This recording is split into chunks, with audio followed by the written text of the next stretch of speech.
ಬೆಟ್ಟದ ತಪ್ಪಲಿನಲ್ಲಿ ನಲಿಸಿರುವ ಶ್ರೀ ಸುಬ್ರಹ್ಮಣ್ಯನೇ ಸಾವಿರಾರು ಭಕ್ತರ ಪಾಲಿಗೆ ವರ ನೀಡುವ ಕಲ್ಯಾಣ ಸುಬ್ರಹ್ಮಣ್ಯನು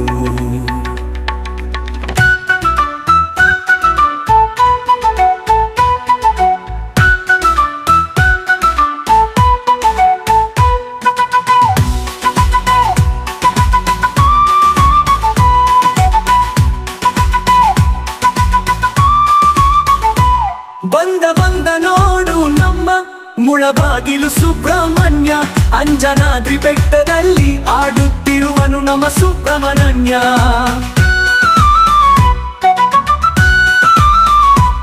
ಬಂದ ನೋಡು ನಮ್ಮ ಮುಳಬಾಗಿಲು ಸುಬ್ರಹ್ಮಣ್ಯ ಅಂಜನಾದ್ರಿ ಬೆಟ್ಟದಲ್ಲಿ ಆಡುತ್ತಿರುವನು ನಮ್ಮ ಸುಬ್ರಹ್ಮಣ್ಯ ಬಂಗಾರ ಕಾವಡಿ ನಿನಗೆ ಅಂಜನಾದ್ರಿ ಸುಬ್ರಹ್ಮಣ್ಯ ನೀ ಭಕ್ತರನ್ನು ಕಾಪಾಡೋ ಮುಳಬಾಗಿಲು ಸುಬ್ರಹ್ಮಣ್ಯ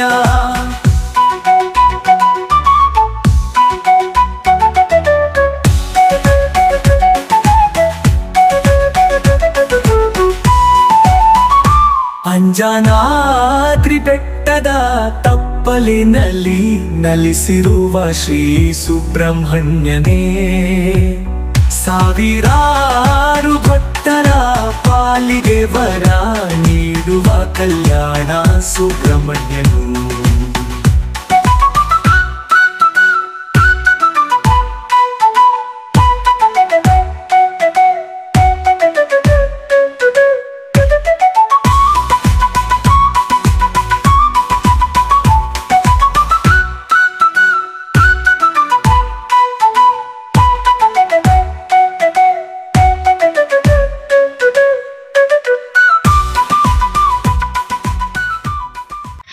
ಹರೋಹರ ಈ ಮುಳಬಾಗಲು ಅಂಜನಾದ್ರಿ ಬೆಟ್ಟದ ತಪ್ಪಲಲ್ಲಿರ್ತಕ್ಕಂಥ ಶ್ರೀ ಕಲ್ಯಾಣ ಸುಬ್ರಹ್ಮಣ್ಯೇಶ್ವರ ಸ್ವಾಮಿ ಇದು ಬಹಳ ಪುರಾಣ ಪ್ರಸಿದ್ಧವಾಗಿರ್ತಕ್ಕಂಥ ದೇವಸ್ಥಾನ ಆಗಿರುತ್ತೆ.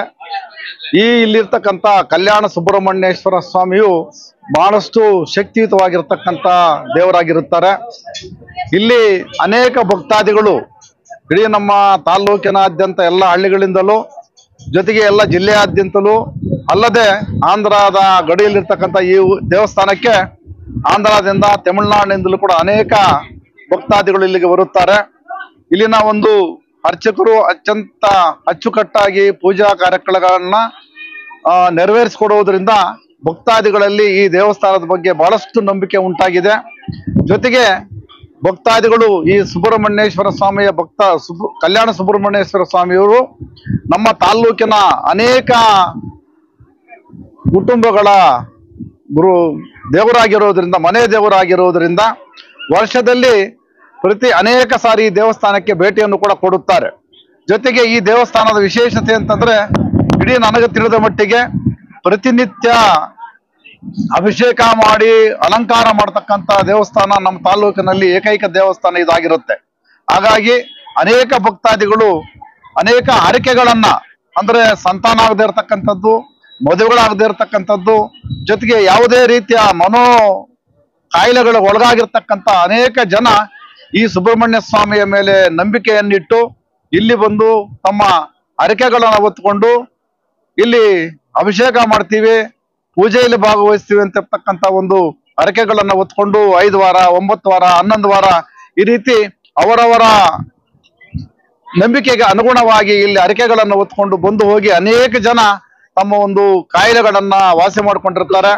ಉದ್ಯೋಗದಲ್ಲಿ ವ್ಯಾಪಾರದಲ್ಲಿ ನಂಬಿಕೆ ಇರತಕ್ಕಂಥವ್ರು ಇಲ್ಲಿ ಬಂದು ಈ ಸ್ವಾಮಿಯ ಒಂದು ಹರಕೆ ಫಲವನ್ನು ಪಡೆದಿರ್ತಕ್ಕಂಥ ಅನೇಕ ನಿದರ್ಶನಗಳು ಇಲ್ಲಿ ಇರುವುದರಿಂದ, ಜೊತೆಗೆ ಈ ಆಡಿ ಮಾಸದಲ್ಲಿ ಕಾವಡಿಗಳನ್ನ ಹಾಕಿರ್ತಕ್ಕಂಥ ಅನೇಕ ಜನ ನಮ್ಮ ತಾಲೂಕಿನ ಭಕ್ತಾದಿಗಳು ಕೋಲಾರಿಂದ ಬೆಂಗಳೂರಿಂದ ಬೇರೆ ಬೇರೆ ಊರುಗಳಿಂದ ಕೂಡ ಬಂದು ಇಲ್ಲಿ ಆ ಕಾವಡಿಗಳನ್ನ ಸಲ್ಲಿಸಿ ಈ ದೇವರ ಹರಕೆಯನ್ನ ತೀರಿಸ್ಕೊಂಡು ಹೋಗ್ತಕ್ಕಂಥದ್ದು ಮಹಾತ್ಮ ಇಲ್ಲಿರತ್ತೆ. ಜೊತೆಗೆ ಇಲ್ಲಿನ ಅರ್ಚಕರು ಈ ಬೆಟ್ಟದ ಮೇಲೆ ಬಂದು ಹೋಗ್ತಕ್ಕಂಥ ಜನರಿಗೆ ಇತ್ತೀಚೆಗೆ 2-3 ಶೆಡ್ಗಳನ್ನ ಹಾಕಿ ಆ ಕಲ್ಯಾಣೋತ್ಸವಗಳನ್ನ ಮಾಡ್ತಕ್ಕಂಥ ಕಾರ್ಯಕ್ರಮಗಳನ್ನು ಕೂಡ ಮಾಡ್ಕೊಂಡಿದ್ದಾರೆ. ಜೊತೆಗೆ ಈ ತಿಂಗಳ ಮುಂದೆ 26, 27, 28ನೇ ತಾರೀಕು ಕೂಡ ಕಲ್ಯಾಣೋತ್ಸವ ಕಾರ್ಯಕ್ರಮವನ್ನು ಹಮ್ಮಿಕೊಂಡಿದ್ದಾರೆ.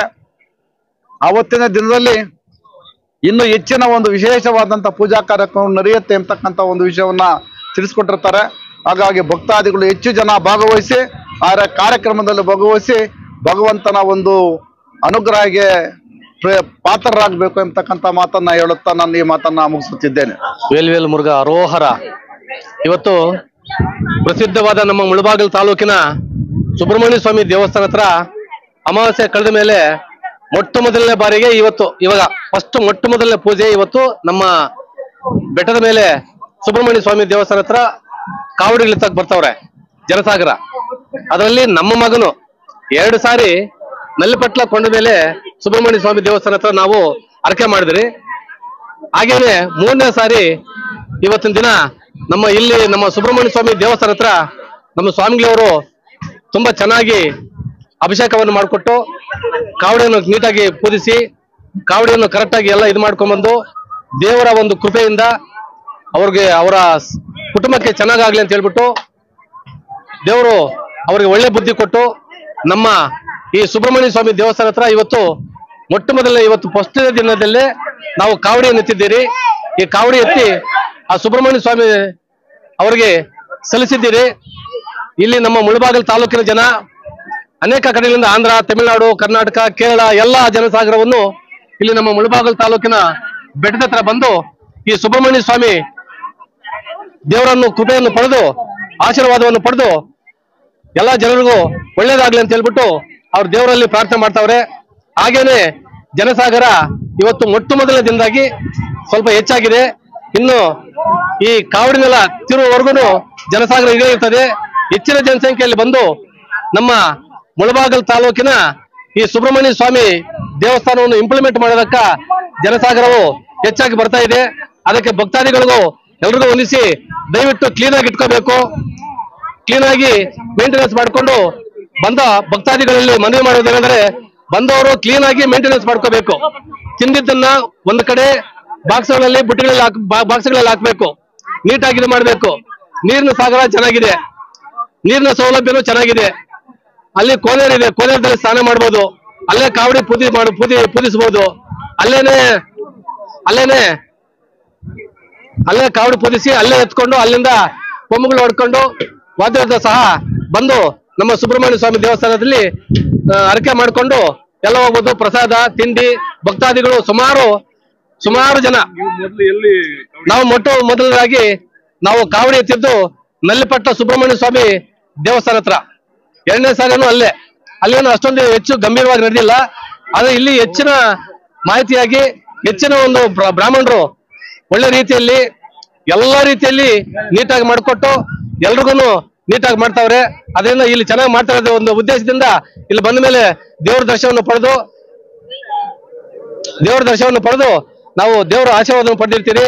ಹಾಗಾಗಿ ಇಲ್ಲಿನ ಮಹಿಮೆ ಇಲ್ಲಿ ಬಂದು ಏನೇ ಅರಕೆ ಮಾಡ್ಕೊಳ್ಳೋದು ಕೂಡ ಆ ಅರಕೆ ನೆರವೇರುತ್ತೆ.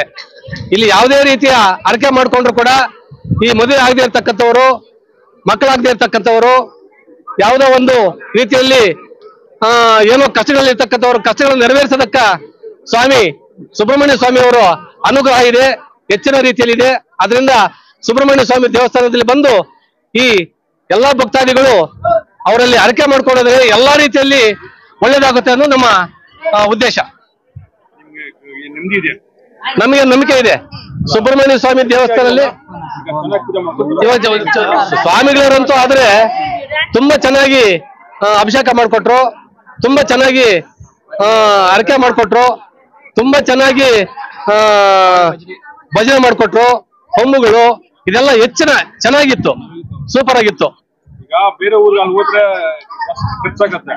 ಈಗ ನಮ್ಮ ತಾಲೂಕಿನ ಜನ ಬೇರೆ ಕಡೆ ಹೋದ್ರೆ ಸುಮಾರು ಕಡೆ ಹೋದ್ರೆ ಸುಮ್ಮನೆ ದುಡ್ಡೊಂದು ವೇಸ್ಟ್ ಅಷ್ಟೇ. ಇಷ್ಟೊಂದು ನೀಟಾಗಿ ಮಾಡ್ಕೊಡೋದು ಇಲ್ಲ, ಇಷ್ಟೊಂದು ನೀಟಾಗಿ ಅಭಿಷೇಕ ಮಾಡ್ಕೊಡೋದು ಇಲ್ಲ. ಇವಾಗ ಬೇರೆ ಬೇರೆ ಕಡೆ ಇದ್ದಾರೆ ದೇವರು, ಇಲ್ಲ ಅಂತ ಹೇಳಿಲ್ಲ. ಆದ್ರೆ ಮುಳಬಾಗಿಲು ತಾಲೂಕಲ್ಲಿ ಇರ್ತಕ್ಕಂಥ ನಮ್ಮ ಸುಬ್ರಹ್ಮಣ್ಯ ಸ್ವಾಮಿ ದೇವಸ್ಥಾನದಲ್ಲಿ ಬೆಟ್ಟದ ಮೇಲೆ ಬೇರೆ ಕಡೆ ಹೋಗೋದಕ್ಕಿಂತ ಇಲ್ಲಿ ಬಂದ್ರೆ ನೀಟಾಗಿ ಅಭಿಷೇಕ ಮಾಡ್ತಾರೆ ಫಸ್ಟ್, ಆಮೇಲೆ ಕಾವಡಿಯನ್ನು ಪೂಜಿಸ್ಕೊ ಬರ್ತಾರೆ. ಎಲ್ಲ ರೀತಿಯಲ್ಲಿ ಚೆನ್ನಾಗಿರ್ತದೆ. ಬೇರೆ ಕಡೆ ಹೋಗಿದ್ರೆ ಏನು ಅದಕ್ಕಿಂತನೂ ಇಲ್ಲಿ ಬೆಸ್ಟ್ ಆಗಿ ಮಾಡ್ತಾರೆ. ಇಲ್ಲಿ ನಮ್ಮ ಮೂಡಲ ಬಾಗಿಲು ಅಂದರೆ ಮುಳಬಾಗಿಲು ಪಟ್ಟಣದಲ್ಲಿ ಶ್ರೀ ಆಂಜನೇಯ ಸ್ವಾಮಿ ದೇವಸ್ಥಾನ ಬೆಟ್ಟ ಆಂಜನೇಯನು ಮೇಲೆ ನಿಂತಿದ್ದಾನೆ. ಕೆಳಗಡೆ ಸುಬ್ರಹ್ಮಣ್ಯ ಸ್ವಾಮಿ ಇಲ್ಲಿ ವಾಸ ಸ್ಥಳ ಇದು. ಇಲ್ಲಿ ಸುಬ್ರಹ್ಮಣ್ಯ ಸ್ವಾಮಿ ಅತಿ ವಿಜೃಂಭಣೆಯಿಂದ ವರ್ಷನೂ ಸುಮಾರು ಸಾವಿರಾರು ಭಕ್ತರು ಬಂದು ಇಲ್ಲಿ ಆಗಮಿಸಿ ಕಾವಡಿಗಳು ಹರಕೆ ತೀರಿಸಿ ಸ್ವಾಮಿಗೆ ಆಶೀರ್ವಾದವನ್ನು ಪಡೆದು ಒಳ್ಳೆ ತರದಿಂದ ಅವರು ಚೆನ್ನಾಗಿದ್ದಾರೆ. ಅದೇ ರೀತಿ ಭಕ್ತರಿಗೆ ಇಲ್ಲಿ ಬೇಕಾದ ಸೌಲಭ್ಯಗಳು, ಒಳ್ಳೆ ದೇವಸ್ಥಾನ ಐತೆ, ಜಾಗ ಐತೆ, ಕೋನೇರು.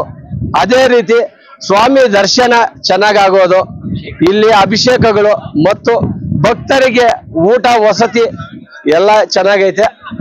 ಎಲ್ಲರೂ ಬಂದು ನಮ್ಮ ಮುಳಬಾಗಿಲು ಪಟ್ಟಣ ಈ ದೇವಸ್ಥಾನವನ್ನು ಇನ್ನ ಎಲ್ಲರೂ ಬಂದು ದೊಡ್ಡದು ಮಾಡಬೇಕು, ಇಲ್ಲಿ ಚೆನ್ನಾಗಾಗಬೇಕು. ಇನ್ನ ಇಷ್ಟು ಇರೋ ದೇವಸ್ಥಾನವನ್ನು ಇದು 4 ಪಟ್ಟು ದೊಡ್ಡದಾಗಬೇಕು ಅಂತ ಬಯಸುತ್ತೇವೆ. ಧನಂ ದಾನಂ ಬಹುಪುತ್ರಂ ಸತಂ ಸಂಸಂಧೀರ್ಮಾಯು ಶಕ್ತ ಹಸ್ತ ವಿರೂಪಾಕ್ಷಂ ಸಿಕ್ಯವಾನಂ ಶರಣಂ ದಾನಂ ರಿಪುರುಗಾಗ್ನೇ ಭಾವೇ ಕುಕ್ಕುಟಧ್ವಜಂ. కుమారస్వామి మాసದಲ್ಲಿ ఆషాఢ మాసంలో ఆయన జన్మదినం కాబట్టి ఆడి కృతిక ఆడి మాసంలో కావడి మోసంలో భక్తి శ్రద్ధగా పెళ్లి కాకుండా ఉండడంలో బిడ్డలు కాకుండా ఉండడంలో సమ్ కోర్స్ బిజినెస్ చేసి లాస్ అయిపోయిన నష్టమైన వాళ్ళు స్వామి అనుగ్రహంతో 3 కావలు చేసి 4వది వడ్డీ కావడి చేసేసి భగవంతుని దర్శనం చేసుకున్నామంటే మన కోరికలన్నీ తీరుతాయి. సమస్య చర్మ సమస్య ఉన్న వాళ్ళు, చర్మ రోగం ఉన్న వాళ్ళు, జాయింట్ల రోగం ఉన్న వాళ్ళు, రక్త సంబంధం ఉన్న వాళ్ళు, లివర్ సంబంధ రోగం ఉన్న వాళ్ళు భగవంతుని అనుగ్రహం చేసుకొని సేవ చేసినామంటే అనేతుంది. కన్యాచర విమోచనము, సర్పదోష పరిహారము, సంతానకర్త, రుణ విమోచన పరిహారకర్త శ్రీవల్లి దేవసేన సమేత శ్రీ కళ్యాణ సుబ్రహ్మణ్య స్వామి అనుగ్రహంతో ప్రతి వాళ్ళు బాగుండాలని ఉంటారు. కాబట్టి భక్తిగా భగవంతుని అనుగ్రహం చేసి అనుగ్రహం పొందాలని కోరుతా ఉన్నాం. కాబట్టి దేవస్థానం భక్తి శ్రద్ధగా భగవంతుని సేవ చేస్తే మనం అనుకున్న పనులు అన్నీ జరుగుతాయి. కాబట్టి సదా సుబ్రహ్మణ్యేశ్వర అనుగ్రహము మనకు కలుగుతుంది. జన్మ కావడి విశేషము ఆయన పుట్టిన కైలాసం నుంచి వచ్చిన ఫస్ట్ ప్రదేశం ఏదంటే పళని క్షేత్రము. ఆయన కావడి మోసుకొని వచ్చినా కాబట్టి కావడి ప్రియుడు కాబట్టి పుష్ప కావడి, పాల కావడి, పన్నీర్ కావడి ఇట్లా అది కావడి ప్రియుడు కావడి కావడికి మోసిన చేసినామంటే సేవ చేసినామంటే మనం ఏమనుకున్నా కూడా భగవంతుడు అనుగ్రహించి మన కోరికలన్నీ నెరవేరుతాయి. కాబట్టి భక్తి శ్రద్ధగా అలంగా భగవంతునిలో అందరూ భగవంతుని పైకి సుబ్రహ్మణ్యేశ్వరులు నమస్కార ప్రియుడు మనస్ఫూర్తిగా నమస్కారం ఇస్తామంటే మన కోరికలు అన్నీ తీరుతాయి. కాబట్టి భగవంతుని సదా ధ్యానం చేయండి. సదా కావడి చేసుకుని కావడి భజన చేసుకుని అంటే కావడి భజన చేసినామంటే భక్తిగా ఒళ్ళు చేరుతాడు. సూలం నుంచి 12 అడుగుల వేల నుంచి అన్ని మనం వేసుకోవచ్చు. తేరు అవన్నీ ఈడ్చుకొని రావచ్చు. భగవంతుడు మనలో ఉంటాడు. కాబట్టి మనకి ఏ విధమైన తొందరలు ఉండదు, మనకేం బాధలు తెలియదు. కాబట్టి భగవంతుని సేవ చేసినామంటే భగవంతుడు మనలో చేరుతాడు. మనం ఏం పనులు కావాలో మనం చేసుకోవచ్చు. భగవంతు అనుగ్రహం ఉంది కాబట్టి తేరు ఈడ్చినాను వేలు వేసుకున్నా కూడాను కావడి ఎత్తుకొని వచ్చినా కూడా మనకి ఏ విధమైన తొందర రాదు. కాబట్టి భగవంతుని శ్రద్ధాభక్తిగా ప్రపంచంలో దేవతల్లో మహాశక్తి సంపన్నులు అమ్మవారు సుబ్రహ్మణ్యేశ్వరులు వీళ్ళిద్దరిదే కావాలని చేస్తారు. కాబట్టి పూజ చేస్తారు. కాబట్టి భక్తి శ్రద్ధగా నమ్మితం అంటే నమస్కార ప్రియుడు సుబ్రహ్మణ్యేశ్వరులు. కాబట్టి సుబ్రహ్మణ్యేశ్వర అనుగ్రహము సదా అందరికీ బాగుంటుంది. సంస్థానం అన్ని వృద్ధేత వస్తుంది. వాళ్ళ సంసారంలో ఉన్న రుణ రోగాలన్నీ పరిహారం అవుతుంది. బాధలన్నీ శ్రమలన్నీ పరిహారం అవుతాయి. బిడ్డా బాబు ఉద్యోగాలు పెళ్లి దేవర అన్ని సంతానం కలిగేదానికి కారకుడు ఎవరు అంటే సుబ్రహ్మణ్యేశ్వరులే. కాబట్టి వాళ్ళ అనుగ్రహం సదా మీకు ఉండాలని నేను కోరుతూ ఉన్నాను.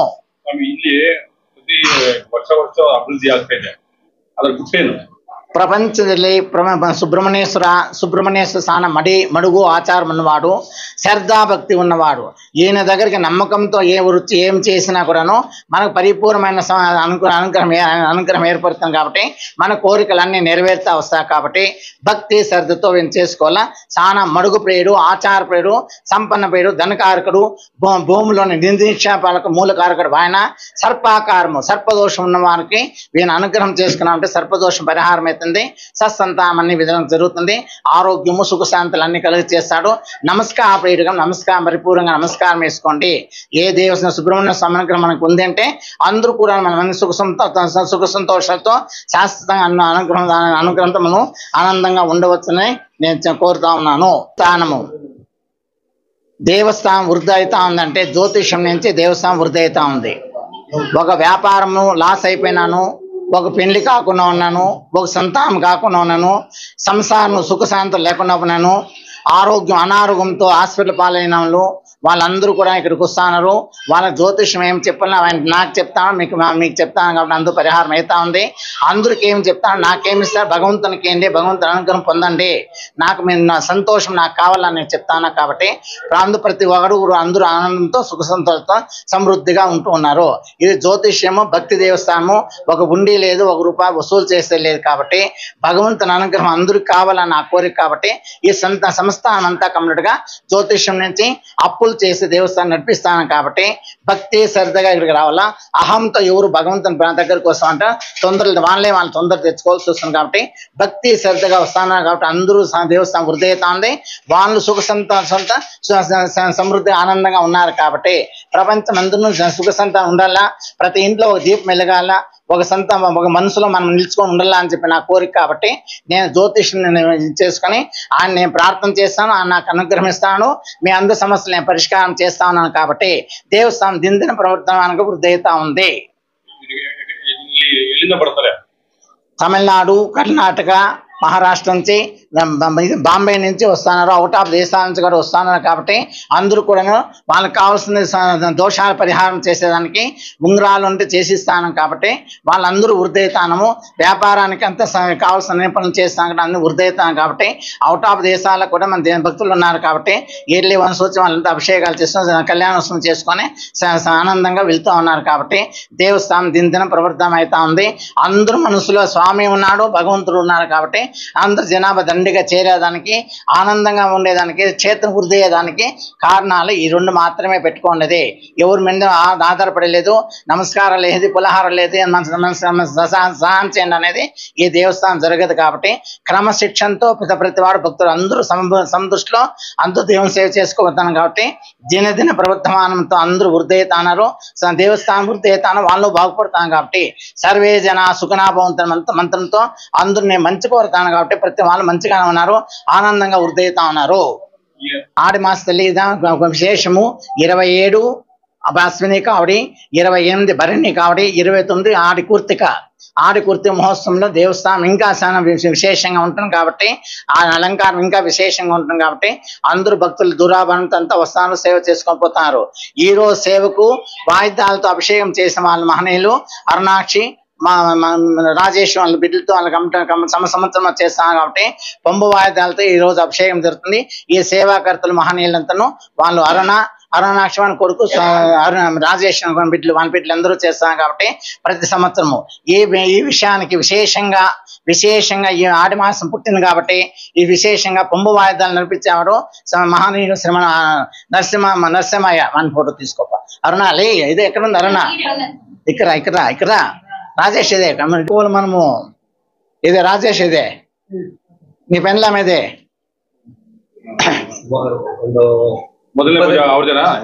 ఈ రోజు ప్రతి ఆడి కృతి సంవత్సరము వాళ్ళు సేవ చేసాం వాళ్ళే. కాబట్టి వచ్చేసాను దగ్గరికి సేవ చేసే మహనీయులు వాళ్ళే. కాబట్టి 40 సంవత్సరాల నుంచి వాళ్ళే చేస్తున్నారు. అది 5 మంది 6 మందితో కావడి వృద్ధి అనేది వేలుతో జనాభా చేస్తున్నారు. అందరికీ ప్రసాద వినియోగము ఆ మహనీయులే చేస్తాం. కాబట్టి సేవకర్తలు వాళ్ళే మహనీయులు. కాబట్టి భగవంతుని అనుగ్రహం ఎప్పుడు ఉండాలని, బిడ్డాభర్త సమృద్ధిగా ఉండాలని, వ్యాపారం ధనలక్ష్మి అనుగ్రహంతో సకల ఆరోగ్యంతో సకల ఐశ్వర్యంతో వృద్ధి కావాలని మనస్ఫూర్తిగా ప్రతి ఒక్క సౌకర్యాన్ని ఇల్లేదే. కళ్యాణి స్నానం చేసే కళ్యాణం ఉంది, స్నానం చేసుకున్న తర్వాత అభిషేకం చేసుకుని కావిడ పూజ చేసుకునేసి కావిడ చెల్లించుకొని లక్షణంగా పోతాం. కాబట్టి ప్రతి వాళ్ళు ఒకరు వచ్చే వాళ్ళు ఈరోజు 10 మంది వస్తారు, 10 మంది 100 మంది వస్తారు, 100 మంది 1000 మంది అవుతున్నారు, 4-5 వేలు కావాలి చెల్లుతా ఉన్నాయి. కాబట్టి ప్రతి వాళ్ళు ఆనందంగా వాళ్ళ సమస్యలను పరిష్కారం అవుతున్నాయి, భగవంతుని అనుగ్రహం అందరికీ కలుగుతా ఉంది. కాబట్టి దేవస్థానం వృద్ధి అయిపోతాన్ని వాళ్ళు సమృద్ధిగా వృద్ధి అవుతా ఉన్నారు. కాబట్టి సర్వే జన సుఖనాభవంతంతో అనే లక్ష్యంతో ఆ మంత్రంతో ప్రతి వాడు బాగున్నారు. కాబట్టి ప్రతి వాళ్ళు ఇక్కడికి రావాలని చాలా ఇష్టపడతాను. కాబట్టి అందరితో ప్రీతి విశ్వాసంతో అందరితో ఉంటా. కాబట్టి అందరు మనసులో నేను ఉన్నా. కాబట్టి నేను అంత అభిమానం ఉంది, భగవంతుని మీద భక్తి శ్రద్ధ చాలా ఉంది. కాబట్టి ప్రతి భక్తుడు ఇక్కడికి వచ్చి స్వామి దర్శనం చేసుకుని ఆనందంగా మాట్లాడుకొని తీర్థ ప్రసాదం తీసుకుని వెళ్తా ఉన్నారు. కాబట్టి అందరూ సమృద్ధిగా ఉన్నారు.